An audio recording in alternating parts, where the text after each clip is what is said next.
right. We have to talk, my friends, about a new movie that's on Netflix, and it's called Uglies. Now, is this a good movie? No, it is not a good movie. But it is an interesting movie for reasons that I will detail. And it might be worth seeing because it might just be, well, it's either accidentally based or actually actually subversive of the the heterodoxy, subversive of the subversive orthodoxy of today. Um, I will explain in a minute. There are things in it that are quote unquote problematic in a good way, and when people use the word problematic, I usually think that they're talking about something that's actually good, because the kind of people who say that things are problematic, they tend to be people who think that what's bad is actually good and what's good is actually bad. So if they call something problematic, then I think, well, it's probably non-problematic. It probably makes a whole lot of sense. So this movie, Uglies, it's kind of a throwback to the teen dystopia genre. It's based on a book. I think it's a whole trilogy. I know that it's a whole trilogy. I've seen it in bookstores many times. I've seen the cover. Might even looked at the back of the book, but never read it. Um, but it's a throwback to, say, 10 or 12 years ago, when you had the Hunger Games movies coming out, and then you had, to a much lesser extent, the Allegiant series, which I think they never actually finished. It kind of started strong, or strong-ish, and then it kind of got weaker and weaker. And then there was like the Maze Runner uh, um, movies as well, that started out as books.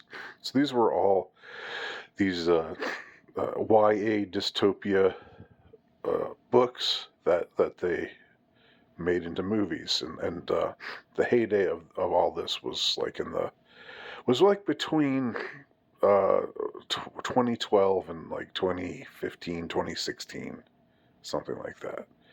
But we haven't really seen a movie like this in a while. I don't know if the last Allegiant movie was maybe a little bit later than that, but but so uh, it's a YA dystopia. It's set in the near future, and here's the situation in this particular dystopia. I'll describe it as succinctly as possible. I really don't want to get too bogged down. But uh, what they have told children is that when they turn 16, they get to have this procedure done, which makes them pretty. And once they're pretty, they get along, and because everybody looks good. I don't know. I don't know, because everybody has the way they explain it is because everybody's beautiful. Then there's no more strife. People get along, and all of the world's problems are solved. And this is in the near future, after sort of a post-apocalypse future, where there'd been all these problems. There had been all these wars and environmental catastrophe and what have you. And so so now things are harmonious, but the only thing is that children are apparently just attend this school where they're told all about how the world used to be bad, but now it's good because this new regime has taken over. And once you turn 16, you go through this procedure. that makes you pretty, and they tell you that right now you're ugly, you've got a lot of imperfections. They sort of work on you when you're a vulnerable child, and get you to dislike the way you look now, um, and tell you how beautiful you'll be after you have your procedure done on when you turn 16, and then you get to go live in the pretty city, I guess, or whatever it is. It's like this. Uh, uh, all the pretty people live in this futuristic, seeming utopia. Uh, but there's more going on than meets the eye, of course. First of all, where are all the parents? It seems that the parents have been convinced or coerced to give up their kids to this regime, uh, and so the heroine, of course, these YA dystopias always have uh, a female hero, a girl who's the protagonist. That's fine. I don't have a problem with that. Um, but in this case, she grows up brainwashed, but still with an adventuresome spirit. Anyway, I'm getting bogged down. So when it gets to when she gets near her 16th birthday, a friend of hers tells her that there's actually some people living in this place called the Smoke. I don't know why it's called the Smoke. That's never really explained. But um, or maybe it's explained in such a subtle way that I was too obtuse to understand it. But the Smoke is like a uh, living in the wilderness, roughing it, kind of living with the elements. Um, uh, and the the book that is passed around surreptitiously, because you're actually not supposed to have books. But the book that's passed around is Walden Pond by Henry David Thoreau. In Walden Pond, Thoreau talks about living, with in the wilderness, in a simple way, um, and but living really in a traditional way, living with your family. The parents are back in the picture again, and uh, it's not this dystopia that separates the children from their parents and forces them to undergo this procedure. Um, so she finds out about this place, and she also finds out that the guy that she'd been friends with and also clearly had romantic feelings for, they clearly liked each other, but they were just friends. But he went and had his procedure just a couple months before she did, before it was time for her to have her procedure. And after his procedure, he changed in a way that she thought he was just blowing her off. She thought that he now was just thought he was too good for her. But actually, what happens when you undergo your procedure is you become a zombie. You become enslaved. Uh, Generally speaking, um, to this ideology. Now, here's where things get really interesting. I think, and what I think makes this movie interesting enough to see. Um, the person who's basically in charge of the pretty city, and who's sort of who seems to run this whole dystopian system, is this person named Dr. Cable. Dr. Cable, as I understand it in the books, she's just a woman. She's just just a woman who's a scientist and really smart, but also really evil. In the movie, they make a very interesting casting choice, because in the movie you've got a tyranny. A tyranny. Why am I using that word? Well, because first, I can't say the word because this is YouTube, and because, well, YouTube's been like, I can't even tell a joke on YouTube without YouTube uh, taking punitive action against me. So I'm just going to say this person is a tyranny, because, uh, well, okay, this is a M2W person. That's who they've cast in the role of who is just a woman. It's just a regular plain woman born as a woman in the book, but in the movie, she, quote unquote, is has a very deep voice, and but basically talks like a drag queen. I mean, it's like RuPaul. It's really it's really kind of laughable. Like I said, this isn't exactly a good movie. Um, it's kind of a little, this aspect is a little campy. Like they've got, imagine RuPaul or some other drag queen, being a tyrant, and um, uh, enforcing this tyrannical rule. That's why I say that this person is a tyranny.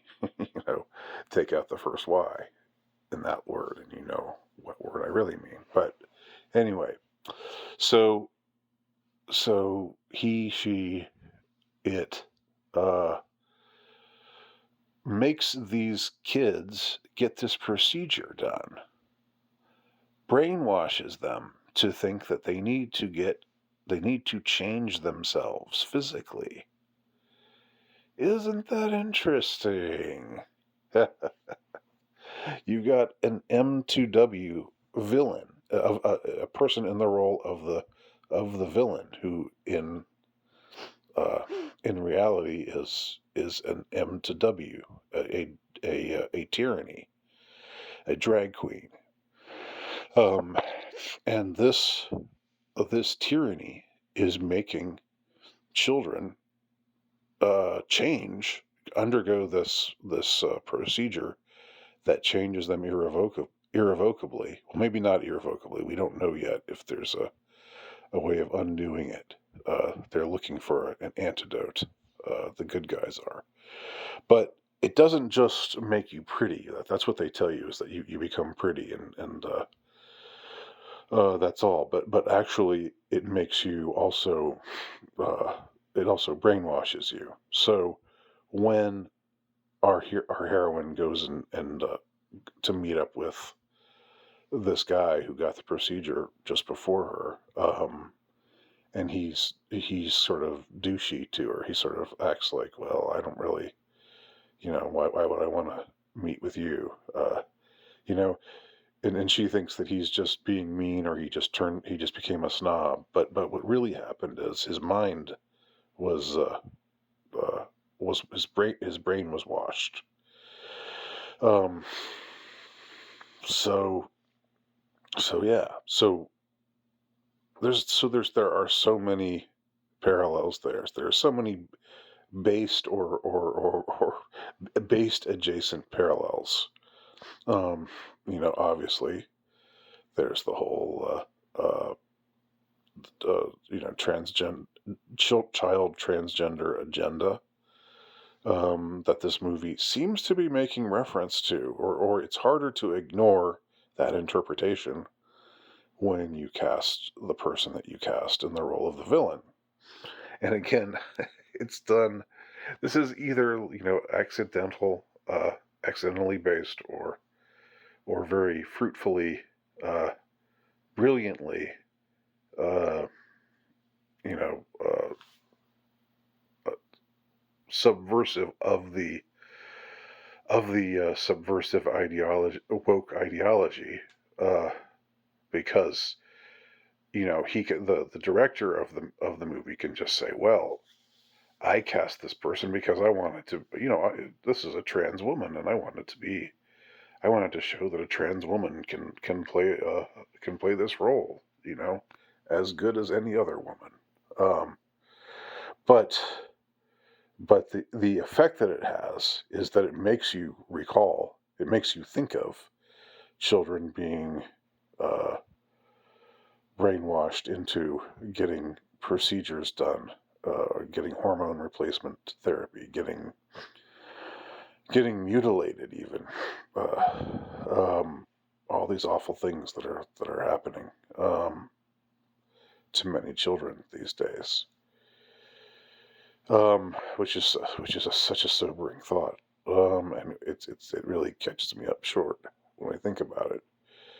But it also has other interpretations. It could also make you think of another, like a dangerous procedure, um, because such as the one that was foisted upon us in 2021, and we were told we needed to get this procedure done. We needed to get this thing in our arms. We needed to get this junk coursing through our veins if we were good people, if we cared about grandma, you know. So once again, there was this attempted brainwashing, this attempt to force behaviors, as someone has infamously said, um, and so there's also that interpretation, because they talk about how the procedure wasn't safe, and that there were side effects, and people actually sometimes died from it, and so forth. And that was what caused the people in the smoke, as it's called, this Walden Pond esque place, this living in in a manner that the Unabomber would have liked, living with the land, with very primitive technology. Um, but yeah, so